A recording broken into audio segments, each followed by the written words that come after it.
councils just don't have any capital to invest in big schemes like that. So we're working at a very tight timescale. What size are the charge points? We've got 7 rapid chargers.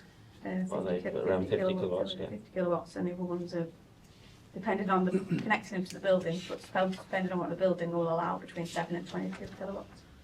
Okay.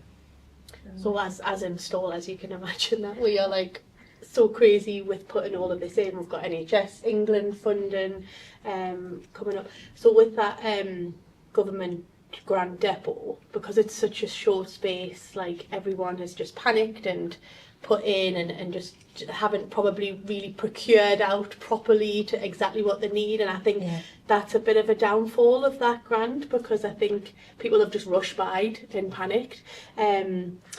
I heard that is actually like a test bed of the government, so I think next year it's a pilot, so hopefully next year.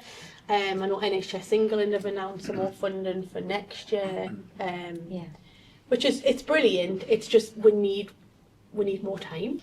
Making a commercial opportunity for some of our outlets, like Go Outdoors, where we actually own the land and bring public charges in to help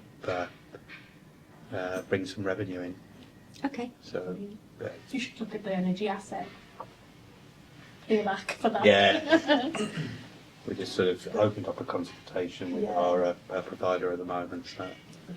Oh, that's really interesting. And because could be used by the public, so they'd be subject to the public charge point regulations. Absolutely, yeah. I mean, the ones we've got at our DC and our head office are private use only, but public charging. Brilliant. So they look to sort of maybe a bit more than 45 pence per kilowatt hour, but it's certainly less than motorway service areas. I don't think it's just commercial vehicles, or like a lot of councils, municipal vehicles, or. That's what I'm saying. They're saying the larger ones. It's we've just replaced a lot of street sweepers, but we've done it with and we're putting HVO on them because they triple the cost for an electric, and you get 8 hours battery life, and they work split shifts. They're pretty much on the go all day, so it's not so much the charging infrastructure as it's the cost of it's the actual cost of the machine that's astronomical, really. And we've just been told we've got to save, Newcastle Council's got to save 50 million quid over the next 2 years, and you're like, well, how's it?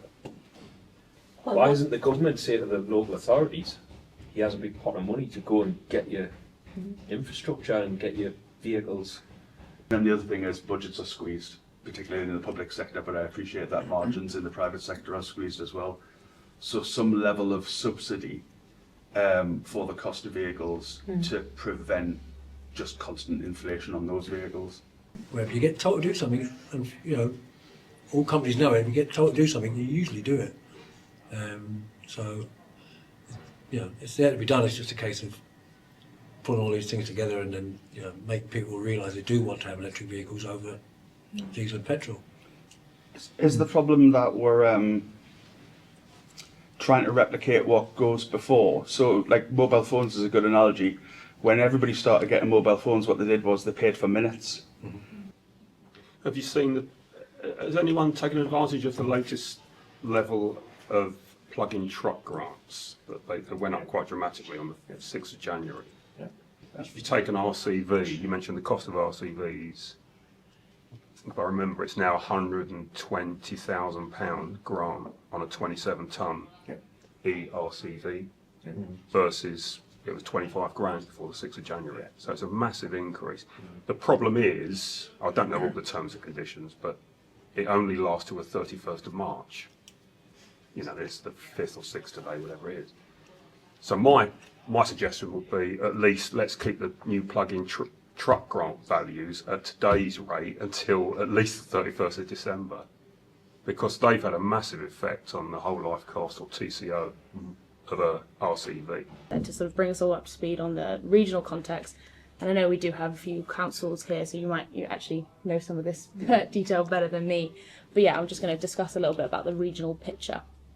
So obviously, one of the great things that's happened recently is with NECA, so North East Combined Authority, is in partnership with Zest and doing their first wave of public EV rollout, which is really exciting. So that's 5 car parks in the North Tyne side, and that's that. They're planning to roll out that regionally to the wider North East Combined Authority region. That's that no driveway, no problem sort of mantra that we've heard. Then also within that North East strategy, about £22 million for in that regional push for EVs. So, and looking at about over 1,000 new charging points planned. So yes, I thought that I learned something. Mainly I today's talk about the business, the model, how we use that, not really technically. But I think I learned 3 things. One thing, the solar panel. That's something we are trying to improve some design with another company who do the minibus for the school. So that we put some solar panel. That's a good example. So definitely I will go back. The second thing I think is about we do not talk more about on-site generation to charge in the solar EV car park. That's something I think probably from the digital, technically, if we can improve the technology availability, maybe that can promote. That's one. I think the solar car park, like that one. Another thing, the third thing is talking about how we use the data, because nowadays the EV have more capability to collect the data, telemetrics. So how we use that data to monitor the behavior of the driver, etc., to give a better understanding how the car is used. Of course, we decide there's some GDPR issue there. Yeah. But once we can, probably we can, technically we can do more to help the promotion of the EV. I think that's the 3 things I learned from today's discussion. I'm guessing nobody around the table doesn't want this to happen. You know what I mean? We all want it to happen. It's not a negative kind of, it's just challenges. I can give you feedback on drivers that tell you if they give them a diesel again, they'll leave. Yeah. Yeah. And have to fund that yourself. Yeah, and you weren't getting the funding for the DNO connection. It is worth having these plans on the shelf though, interesting. because I had no funding for an EV plan, but we had a Get the fully costed scheme, and all we Yeah. did was each year go back and look at inflation, and then as soon as funding became available, then we were in the box seat to be able to Brilliant. get first Yeah. application in. I would say, yeah, kind of try and do all of that initial upfront legwork, and then you're hopefully in a position to then roll out when, because I know for a fact we're going to get more funding. So I've learned a lot, and as part of my me being here, I'm going to feed most of this back to my fleet manager as well. I think that the use of solar panels on vehicles is definitely something we're going to have a look into going forward. You've got my number. And yeah, I will be in touch. And then yes, around IDNOs as well. That's something that we're going to look into. I work for an organisation which allows us to explore and buy, and for me, that I take away the fact that I've given you something that we've already done.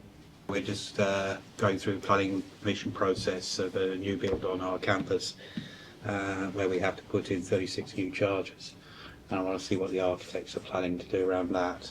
So it might cost the same, but it's not the same. So it does have that positive I think we're element to forgetting it. about that whole environmental aspect, because I've kind of listened, we haven't even talked about that today, have we, really, on the real reasoning of why we're having to do this. It's not, although cost is good, cost savings and the driver experience, that kind of thing, but deep down, we're doing it for a reason, aren't we? Yeah, and a big part of that is the clean air benefits, Yes. isn't it?